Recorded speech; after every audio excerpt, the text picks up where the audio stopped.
Friends, मैं सृष्टि आप सभी का स्वागत करती हूँ मेरे यूट्यूब चैनल पर। तो इस वीडियो में हम लोग पढ़ेंगे हिस्ट्री का लेसन 1 का पार्ट 3, ठीक है। और इसमें हम लोग पढ़ेंगे सबसे पहले सिंध पर आक्रमण कैसे हुआ, यानी कि भारत पर सबसे पहला मुस्लिम आक्रमण जो कि अरब क्षेत्र से हुआ था, ठीक है। तो जरा पहले हम लोग मैप बना लेते हैं कि अगर आप इसको मैप के थ्रू अगर समझते हैं तो ये काफ़ी इजी होगा आपके लिए समझना, ठीक है। सो हम लोग अब मैप बना लेते हैं। तो ये देखिए फ्रेंड्स, ये हमारा मैप रेडी हो चुका है। तो चलिए जानते हैं एक इतिहास की बहुत ही रोचक घटना, ठीक है, जिससे कि पहली बार इस्लाम धर्म भारत में आया, जहाँ पर सिर्फ और सिर्फ हिंदू धर्म था, है ना। तो देखिए यहाँ क्या था, 600 ईस्वी के आसपास में मोहम्मद साहब का जन्म होता है और वो इस्लाम धर्म के बारे में सभी को बताते हैं और वो इस्लाम धर्म के संस्थापक थे, ठीक है।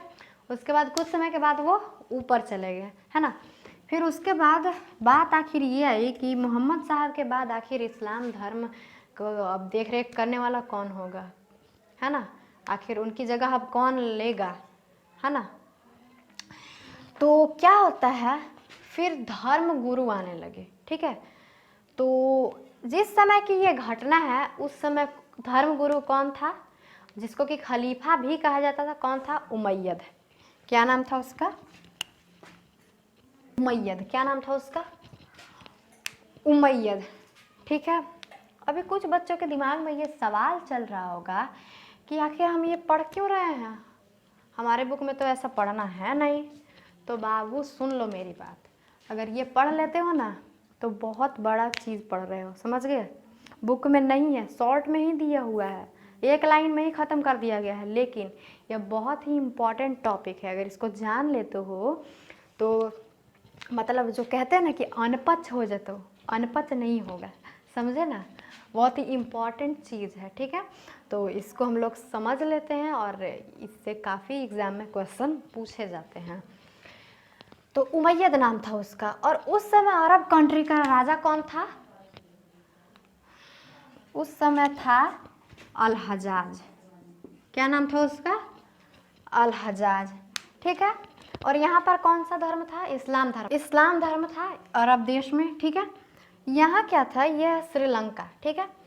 तो यहाँ से फ्रेंड्स खलीफा के लिए, अरब कंट्री के खलीफा के लिए जा रहा था गिफ्ट, ठीक है।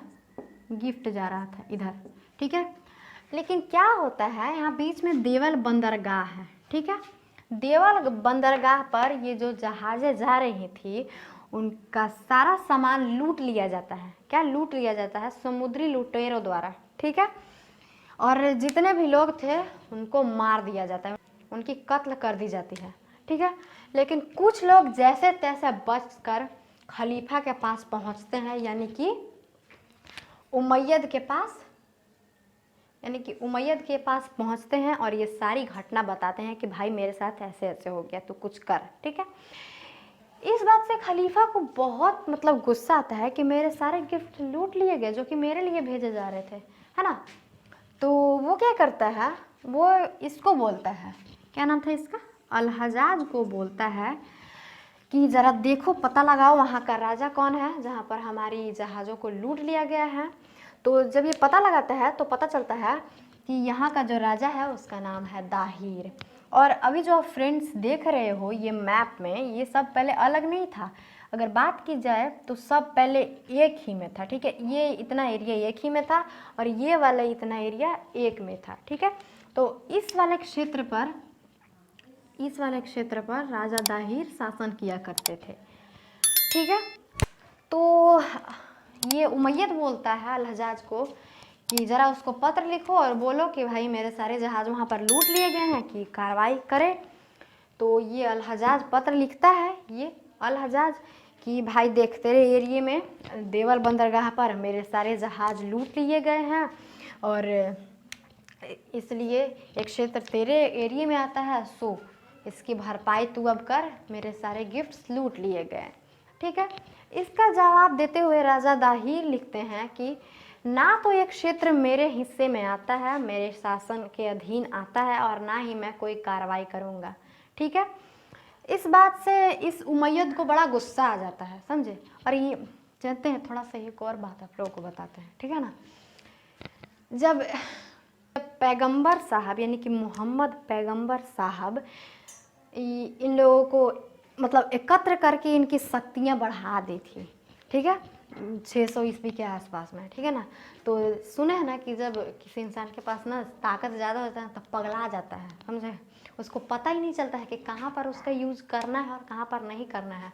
ठीक ऐसा ही इन लोगों के साथ भी था। ये लोग बहुत टाइम पहले ही से प्रयास कर रहा था, ठीक ना, था कि कैसे भारत को लूटा जाए, है ना।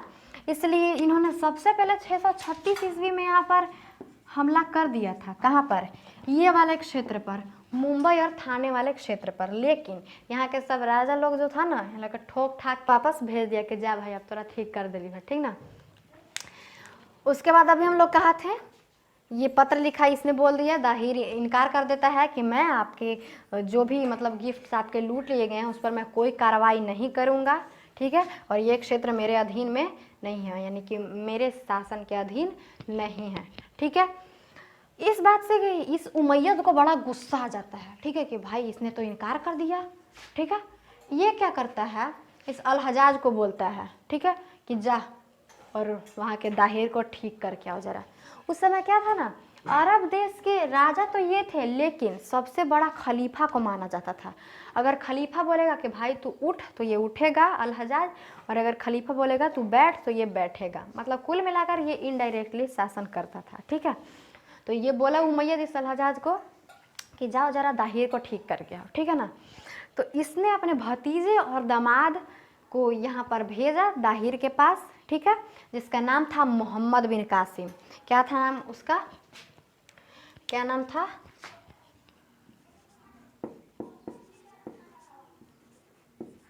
मोहम्मद बिन कासिम, ठीक है।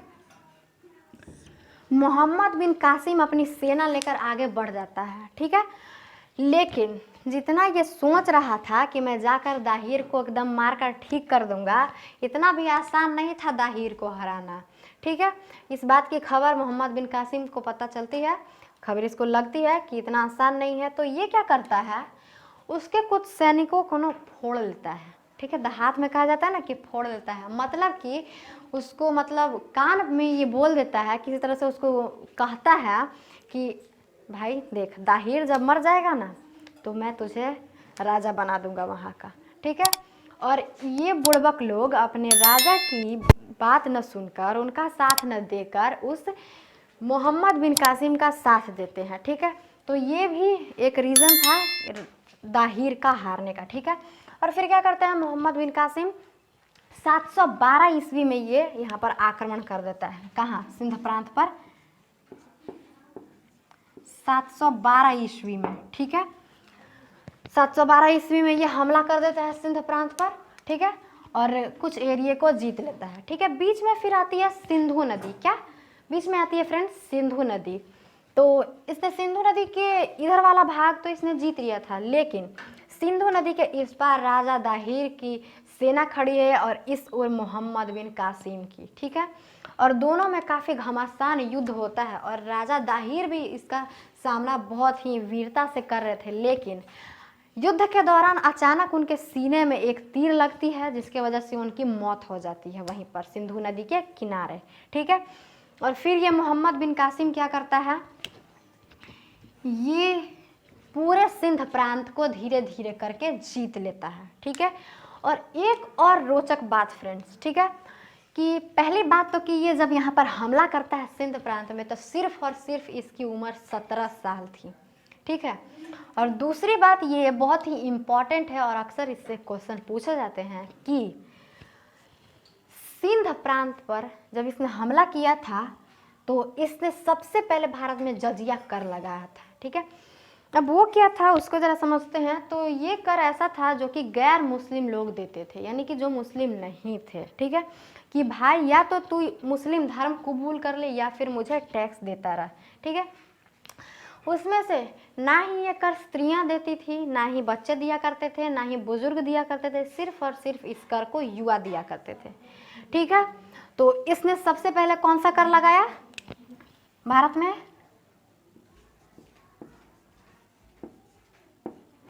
जजिया कर। ठीक है, जजिया कर। ठीक, जजिया कर लगाता है।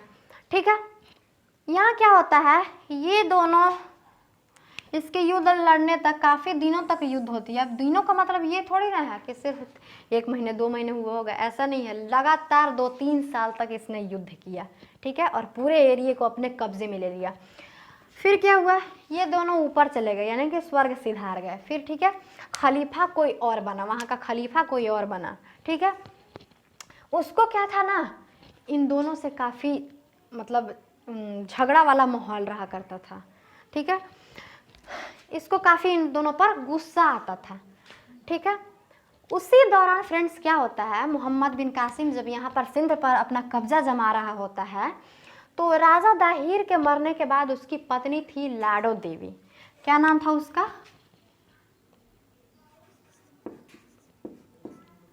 लाडो देवी। ठीक है, वो कुछ औरतों के साथ जौहर कर लेती है। अब आपके दिमाग में ये सवाल उठ रहा होगा कि ये जौहर क्या होता है। तो जौहर फ्रेंड्स ये होता है कि अगर खुद को कोई आग लगा ले कुछ लोगों के साथ, तो उसी को जौहर कहा जाता है। ठीक है, और क्या है, दाहिर, सिंध का राजा कौन था? दाहिर।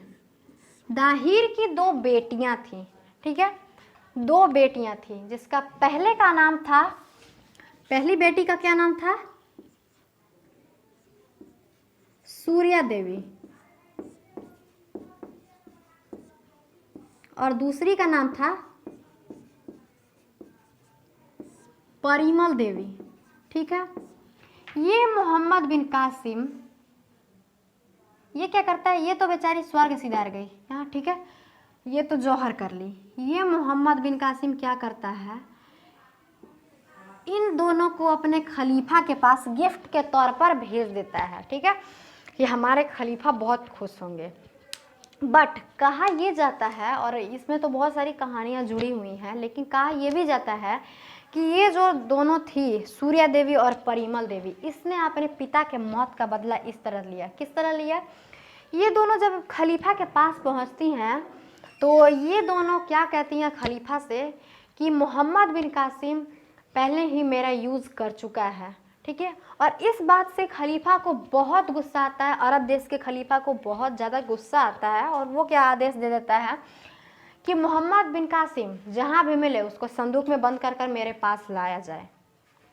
ठीक है, वो क्या, इसको आदेश के अनुसार इसको संदूक में बंद करके लाया जा रहा था। ठीक है, इसको संदूक में बंद करके लाया जा रहा था, लेकिन 2 ही दिनों में इसकी दम घुटकर मौत हो जाती है। ठीक है, और ये भी ऊपर इन दोनों के साथ चला जाता है। ठीक है, फिर क्या होता है, इसने तो अपना मतलब ये सिंध पर एकदम कब्जा जमा कर अपने वंशजों को दे दिया था, अपने पीढ़ी वाले आगे वाले पीढ़ी को दे देता है। ठीक है, लेकिन इसके जो वंशज थे इसकी तरह चतुर, चालाक और शक्तिशाली नहीं थे फ्रेंड्स। फिर धीरे धीरे इस दाहिर का एक बेटा था। ठीक है, क्या था उसका नाम? जय सिंह। ठीक है, जय सिंह नाम था उसका। फिर धीरे धीरे वो इसके वंशजों के साथ युद्ध करता है, और उसके बाद अपना क्षेत्र अपने हाथ में ले लेता है। ठीक है, और वहीं पर भारत के कुछ शासक भी इसके आने वाले पीढ़ियों के साथ युद्ध करते हैं, और ये पूरा एरिया वो सब अपने कब्जे में ले लेते हैं। ठीक है, तो इस तरह से हम देखते हैं फ्रेंड्स कि किस तरह से इस्लाम धर्म का आगमन हुआ। ठीक है, और उसके बाद फिर समाप्त भी हो गया। तो इसी कारण से इसको नहीं कहा जाता है कि इस्लाम धर्म का आगमन कब हुआ। ठीक है, कहा किसको जाता है? 13वीं शताब्दी में कहा जाता है कि इस्लाम धर्म का आगमन हुआ। क्यों? क्योंकि ये इंडिया में आए तो, लेकिन चले गए। और फ्रेंड्स एक बात और, जब ये जजिया कर यहाँ पर लगाता है तो बहुत से गरीब लोग पहले रहा करते थे और आज भी रहते हैं। ठीक है, जिनको 2 टाइम का रोटी भी नसीब नहीं होता है, बहुत ही मुश्किल से वो अपने 2 टाइम का रोटी भी जुटा पाते हैं, ठीक है। तो इसने कर लगा दिया, मोहम्मद बिन कासिम ने कौन सा कर, जजिया कर। इसके वजह से बहुत से लोगों ने यहाँ के इस्लाम धर्म अपना लिया, ठीक है, इस्लाम धर्म अपना लिया, ठीक है। ये बात हो गई, सिंध वाली बात अब खत्म हो गई, ये कहानी यहीं पर ख़त्म होता है। बात आती है फ्रेंड्स कि आखिर ये इस्लाम धर्म है क्या, ठीक है। तो अरब लोगों के साथ में तो पहली बार भारत में इस्लाम धर्म का आगमन होता है। जो फ्रेंड्स इस्लाम धर्म के अनुयायी होते हैं उनको क्या कहा जाता है, उनको कहा जाता है मुसलमान, ठीक है, मुसलमान या फिर मुस्लिम भी कहा जाता है इनको, ठीक है। ये लोग ऐसा मानते हैं कि ईश्वर सिर्फ एक ही है, वो कौन है, वो अल्लाह है, ठीक है। ईश्वर एक ही है, वो कौन है, वो अल्लाह है, ठीक है। और मोहम्मद साहब कौन है, मोहम्मद साहब ईश्वर के संदेश लाने वाला यानी कि पैगंबर हैं, ठीक है। पैगाम लाने वाले को कहते हैं पैगंबर। तो मोहम्मद साहब कौन है, अल्लाह के पैगंबर हैं, ठीक है। और ये लोग अपने ग्रंथ कुरान शरीफ को अपना पथ प्रदर्शक मानते हैं, ठीक है। कौन सी ग्रंथ, कुरान शरीफ, कुरान शरीफ, ठीक है।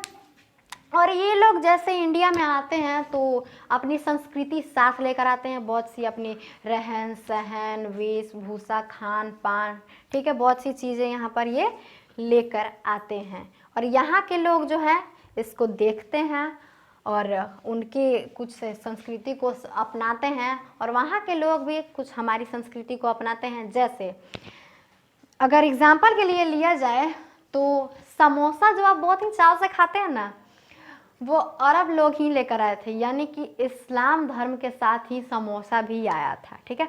तो जो लोग हिंदू मुस्लिम करते रहते हैं ना, उनको अगर कभी आप देखते हैं या फिर कुछ वैसी बात करते हैं ना, तो कह दीजिएगा कि समोसा खाना भैया तू छोड़ दे। उसी तरह से अब बात आती है कि इन्होंने हिंदू धर्म से क्या लिया। तो कुछ लोग ऐसे होते हैं इस्लाम धर्म के लोग यानी कि मुस्लिम, जो आप देखते होंगे कि वो भी सिंदूर लगाते हैं, जो कि हिंदू धर्म का हिस्सा है, ठीक है। और इसी चीज़ को यानी कि हमारी संस्कृति को उन्होंने अपनाया और उनकी संस्कृति को हमने अपनाया, इसी चीज़ को कहा जाता है मिली जुली परंपरा या फिर गंगा यमुनी संस्कृति, ठीक है। क्या, गंगा यमुनी संस्कृति, गंगा यमुनी संस्कृति, ठीक है। इसको आप लोग याद रखिएगा। और इन लोगों के बाद फ्रेंड्स, जैसा कि यहाँ पर आप देख सकते हैं, मैंने अभी बताया कि अरब लोग इस्लाम धर्म को लेकर आए कैवीं शताब्दी में, 8वीं शताब्दी में ये लोग यहाँ पर आए। और उसी तरह से कालांतर में यानी कि काल का अंतर, जहाँ भी कालांतर लिखा रहे तो आप समझ लीजिएगा कि काल का अंतर, यानी कि कुछ समय बाद फिर तुर्क लोग यहाँ पर आए, फिर अफ़गान लोग आए, फिर उसके बाद ईरानी आए, फिर उसके बाद मुग़ल आए। अब तो सवाल आपके दिमाग में ये उठ रहा होगा कि ये कौन थे, तो इसके बारे में मैं आपको ज़रा सा बता देती हूँ। देखिए, तुर्क में अगर आप देखते हैं तो वो आपका जाएगा कुतुबुद्दीन ऐबक, जो कि मोहम्मद गोरी का गुलाम था, उसके बारे में भी मैं आपको आगे बताऊंगी, ठीक है। उसके बाद अगर बात करते हैं अफ़गान की, तो शेर शाह सूरी अफ़गानी ही था, ठीक है। और अगर मुग़लों की बात की जाए तो ये इसका संबंध उज्बेकिस्तान से था, ठीक है। और इस वंश का संस्थापक था, यानी कि मुग़ल वंश का संस्थापक कौन था, बाबर था। लेकिन अगर कभी भी आपसे ये क्वेश्चन पूछ दे कोई या फिर एग्ज़ाम में कि मुग़ल वंश का असली संस्थापक कौन था, ठीक है, रियल संस्थापक कौन था, तो वो था अकबर, ठीक है। इन्होंने अपने साथ अपनी परंपरा यहाँ पर लेकर आई और यहाँ के लोगों को देखकर उन्होंने अपनी परंपरा में हमारी चीज़ों को शामिल किया और उनकी परंपरा को हमने अपनी जीवन में लिया। तो इसी को हम लोग मिली जुली परंपरा कहते हैं, या फिर गंगा यमुनी संस्कृति, इसको तो हमने पढ़ लिया, ठीक है। अब जरा हम लोग कुछ महत्वपूर्ण आविष्कारों के बारे में जानते हैं, ठीक है। दिशा सूचक यंत्र के बारे में पिछले वीडियो में हम लोग पढ़ लिए थे, ठीक है। और इस वीडियो में जरा हम लोग जान लेते हैं। तो सबसे पहला आविष्कार हुआ फ्रेंड्स, वो क्या था, घड़ी। ये कब हुआ, घड़ी का आविष्कार कब हुआ, 14वीं शताब्दी में। और 14वीं शताब्दी में एक शासक था जिसका नाम था फिरोज शाह तुगलक, जो कि तुगलक वंश का राजा था। उसने फिरोजाबाद, ये एरिया दिल्ली के आसपास आता था, ठीक है। उसने एक मीनार पर फिरोजाबाद में अनेक नक्षत्र घड़ियाँ, ठीक है, कई नक्षत्र घड़ियाँ और एक जल घड़ी और एक धूप घड़ी लगवा रखी थी, जिससे कि लोगों को समय की सही सूचना दी जाती थी। 2 और आविष्कार हुए जो के क्षेत्र में बहुत ही इंपॉर्टेंट था, तो वो कौन कौन सा था? पहला था फ्रेंड्स रकाब। क्या? पहला क्या था? रकाब। ठीक है। एक्चुअल में फ्रेंड्स होता ये था कि जब युद्ध के दौरान जब घोड़ा दौड़ता था तो उसका जो पीठ है वो आगे पीछे होता रहता था। ठीक है। जो सैनिक थे वो जमकर घोड़े पर नहीं बैठ पाते थे, और दूसरी बात कि नीचे कुछ पैर रखने वाला भी नहीं होता था। ठीक है। जैसे कि इस तरह से वो हिलते डुलते रहते थे। ठीक है। मतलब कहने का मतलब कुल मिलाकर ये कि वो कंफर्टेबल फील नहीं करते थे। ठीक है। और ये रकाब क्या था? रकाब जो था फ्रेंड्स वो घोड़े पर इस तरह से लगा दिया जाता था। इस तरह का कुछ पात्र होता था, इसका संरचना इस तरह से कुछ होता था, और घोड़े की पीठ पर इसको ऐसे लगा दिया जाता था। ठीक है। जिससे कि सैनिकों को उस पर जम कर बैठने में आता था, और पैर रखने के लिए भी नीचे उसमें बना रहता था स्टैंड टाइप। ठीक है। और इससे हुआ ये, इसका आविष्कार के बाद, कि युद्ध के क्षेत्र में और भी अच्छे तरीके से लड़ाई की जाने लगी, मतलब और भी कारगर हो गए युद्ध। ठीक है। कुछ लोगों के मुंह में भी घोड़े का नाल ठोका होता है, समझे? कितना भी बोलेंगे ना तो घिसेगा नहीं, दिन भर बेमतलब का भी भचर भचर साला करते रहेगा। ठीक है ना। उसी इंसान को कहा जाता है कि मुँह में घोड़ा का नाल ठोकल है, समझे? तो चला इस टॉपिक पर हम लोग आ जाते हैं। तो देखिए एक्चुअल में फ्रेंड्स होता ये था कि युद्ध के दौरान जो घोड़ा था उसको बहुत सारे इलाकों से दौड़ा कर ले जाया जाता था। बहुत तरह जमीन से वह गुजरता था, जिसमें कि कंकड़ पत्थर भी होते थे, और युद्ध के समय में उसको बहुत ज़्यादा दौड़ाया जाता था, जिसके वजह से होता ये था कि जो उसके खुर होते थे फ्रेंड्स, जो उसके खुर होते थे वो चलते चलते घिस जाते थे। ठीक है। और घिस जाते थे, इसके वजह से घोड़ा चल नहीं पाता था। पता चल रहा है कि उधर दुश्मन भागा जा रहा है, घोड़ा कह रहा है कि अब हम जेबे ना करबो, अब हम चलबे ना करबो, है ना। तो उस सिचुएशन के लिए कुछ दिमाग लगाया लोगों ने, और घोड़े के खुर के शेप में लोहे को काट के, क्या, लोहे को काट के उसके पैर में ठोक दिया जाता था कील के द्वारा। ठीक है। तो सवाल आखिर ये उठता है, अभी आप सोच रहे होंगे कि उसके पैर में ऐसे ठोक दिया जाता था तो उसको दर्द नहीं होता था। तो मैं आपको बता दूं कि जिस तरह से आपका जो नाखून है उंगलियों का, जिसको अगर आप काटते हैं तो आपको दर्द नहीं होता है, उसी तरह से घोड़े का खुर भी होता है जो कि निर्जीव होता है। ठीक है। तो अगर इसके प्रचलन की बात करें तो ये 9वीं शताब्दी में ही इंडिया में आ चुका था। ठीक है। भारत में आ चुका था, लेकिन अगर इसका आम तौर पर प्रयोग देखा जाए कि कब से होने लगा, तो वो तुर्कों के आगमन के बाद ही हुआ। अब बात ये आती है कि तुर्क कौन थे। ठीक है। तो इधर आप जो ये इराक देख रहे हो ना, इसके बगल में एक कंट्री है जिसका नाम है तुर्की। ठीक है। तो वहीं का एक आक्रमणकारी था जिसका नाम था मोहम्मद गोरी। ठीक है। वो यहाँ पर इंडिया में आता है। ठीक है। उसकी लड़ाई पृथ्वीराज चौहान के साथ होती है, जिसमें कि पृथ्वीराज चौहान हार जाते हैं और पृथ्वीराज चौहान को बंदी बना लिया जाता है। ठीक है। उसके बाद मोहम्मद गोरी का एक गुलाम था जिसका नाम था कुतुबुद्दीन ऐबक। वो यहाँ का सारा राजपाट देकर कुतुबुद्दीन ऐबक को चला जाता है। ठीक है। और यहाँ पर कुतुबुद्दीन ऐबक शासन करने लगता है। ठीक है। और वो क्या था, मोहम्मद गोरी का गुलाम था, इसलिए इसके वंशजों को क्या कहा जाता है, गुलाम वंश। इसका जो वंश है उसको क्या कहा जाता है, गुलाम वंश। ठीक है। इसमें सबसे पहले तो कुतुबुद्दीन ऐबक 1206 से 1210 तक शासन करता है। ठीक है। और ये पोलो खेलते वक्त, जो कि घोड़े पर चढ़कर खेला जाता है और ऐसे मारने वाला रहता है, उसी से घोड़े पर जब ये पोलो खेल रहा था बैठकर, तो उसी दौरान ये गिर गया था और गिरने की वजह से इसकी मृत्यु हो गई थी। ठीक है। उसके बाद दूसरा शासक आया इसके वंश में, 1210 से 1236 तक इसने शासन किया, जिसका नाम था इल्तुतमिश। क्या नाम था उसका, इल्तुतमिश। ठीक है। उसके बाद 1236 से 1240 तक इसकी बेटी रजिया सुल्तान ने शासन किया, जो कि इतिहास में पहली बार ऐसा हुआ था कि कोई स्त्री शासक बनी थी। ठीक है। राजगद्दी पर बैठी थी। तो अभी तो फिलहाल हम लोग फ्रेंड्स तुर्कों के बारे में इतना ही पढ़ा है। ठीक है। और इसके बारे में मैं डिटेल से आपको पढ़ाऊंगी। तो ये वीडियो यहीं पर समाप्त होता है और इस वीडियो को मैंने बहुत ही मेहनत करके बनाया है। सो प्लीज़ जल्दी से जाकर लाइक का बटन दबा दें और हमारे चैनल को सब्सक्राइब कर लें, जिससे कि इस तरह के मज़ेदार वीडियो का आनंद आप हमेशा उठाते रहेंगे। तो फिर मिलते हैं हम लोग नेक्स्ट वीडियो में, तब तक के लिए जय हिंद।